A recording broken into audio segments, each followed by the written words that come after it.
Hiện tại Hoàng Nghĩa miền Tây đang có mặt tại đây là đền Đức Cứu Quảng chú anh chị ha. Đây là ấp Vĩnh Quới, xã Vĩnh An, tỉnh An Giang chú anh chị.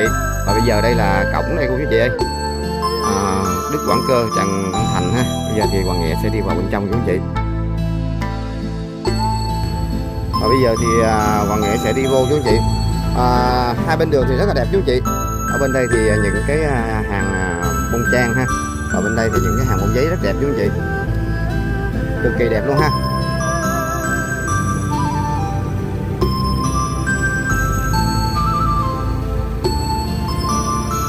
Hai bên đường đi vô rất đẹp chú anh chị ơi.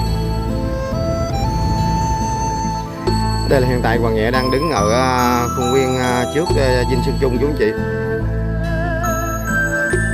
Đây là Dinh Xuân Trung chú anh chị ha.